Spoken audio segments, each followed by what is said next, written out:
ka je cikin daji ka ɗauki gawar budurwarka Humaira kafin namun daji da angulaye su cinye ta. Humaira! Humaira!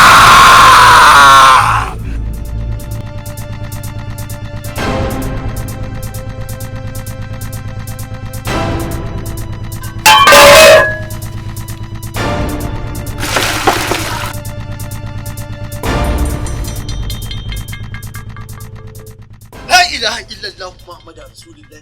Ke? Subhanallah. Inna lillahi wa inna ilaihi. Ruwan zafi fa. Kashe ni zaki? Billahi allazi la ilaha illa huwa ba zaki tafi ba. Ke ma. Wallahi tallahi sai na saki.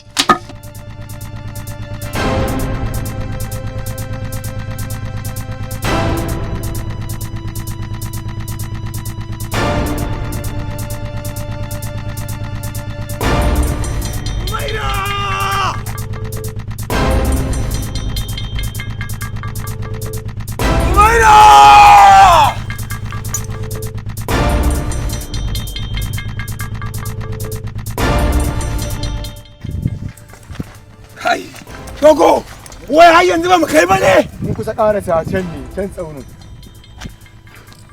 Muje.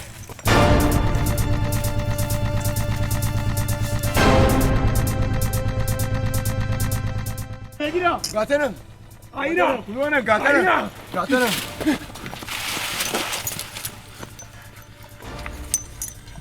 Ina! Wannan ba Umaira ba ce. Dama na gaya muku. Umaira ba za ta taɓa mutuwa ta banne ba, ko da mutuwa ta zo tare da ni da ita za ta ɗauka, tare za mu mutu da Umaira. Don haka wannan ba ku santa ba, kuma ta yadda kuka gawo ta a nan gurin, ku watse mu je mu ci gaba da neman Umaira, amma kuma har yanzu hankali na bai kwanta ba, saboda ban ga Umaira idanuna ba. Dole hankali na ba zai kwanta ba sai na ganta da idanuna, kuma ci gaba babu ruwan ku da ta kowa ya kauce.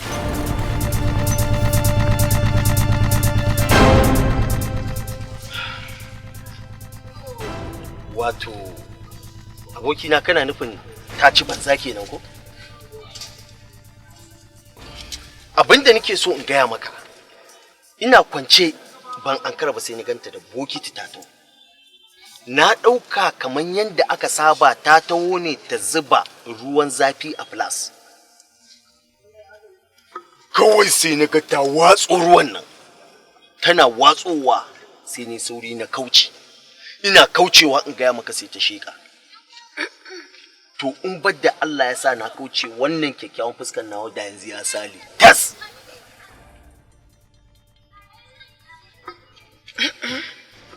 Bata da imani. Ni yanzu na rasa gane inda ka dusa ko kake son zuwa. Shin in tambaye ka da wace irin tarbiyya take gudanar da al'amuran gidanka? Shin ta lallami kake yi ko da rigima?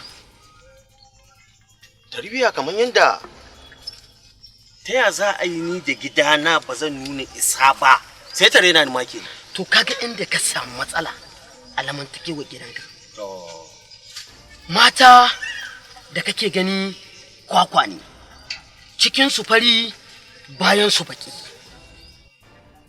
Dole ne yadda za ka tarbiyyatar da su cikin lalama ba wai cikin tashi hankali ba.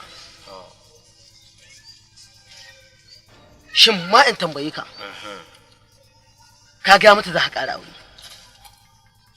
Shin ita wannan ta gida mi ka bata? Yanzu kana nufin yadda na auro Shafa na dankara mata kayan akwati, yanzu da zan auro wannan ita ma na mata kayan akwati, kana nufin cewa ita ma Shafa sai na ƙara mata? Ba zai yiwu ba. A to yanzu na fahimci cewa baka nemi zaman lafiya a gidanka ba. To bari in gaya ma, aure in za ka yi yadda duk kasan za ka yi aure, to dole ne ka kyautata ma matarka ta gida yana kasan yadda za ka kyauta ma waccan ta waje.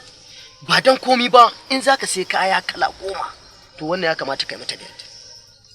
Duk abin da ka yi ma waccan dole sai ka yi mata gida. In aka samu saɓanin haka, to ta nan ne dole su tada ma da hankali. Sannan bari in gaya ma wani abu da baka sani ba. Mace fa da kake gani, wannan ta gidan nan da ka fara zama da ita ce ya kamata ka dinga kyautata mu. kafin wanda zaka auro baya ta shigo. Don wannan ita ce ka aura tun kafin ka zama wani abu. Take tare da kai. Har kuka haihu da ita. Kuka tara ƴaƴa. To a ce yanzu dan zaka yi aure kuma ka rasa wanda zaka walakanta sai ita. To gaskiya baka dauko hanyar zaman lafiya a gidanka ba. Mafita guda shine in har zaka dauki shawara ta. To ka zaunar da su, ka lura su da su, wannan fa aure ne za ka yi ba wadan ka kuntata mata ba. Sannan ka nuna mata a bikiyar zama za ka nemo mata ba wai a bikiyar jidali ba. To ni abin da nake gani ta nan ne zai baka zaman lafiya da iyalinka, amma ina maka fatan alkai. Kana ji na? Ina sauraron ka. Kai baka san wace ce Shafa ba ta da mutunci kuma wallahi tallahi ko me za ta yi auren nan ne sai na yi shi. To gaskiya baka ɗauko hanyar zaman lafiya a gidanka ba, kuma matsaloli a gidanka yanzu suka fara samu. In gaya ma gaskiya. Ka gane? Ni yanzu da za ka gane da ka koma shago da ya fi maka kwanci hankali, don ba zan ɗauka ba. Babu komai, tun da kayi nisa baka jin kira. Allah ya sauwaƙe.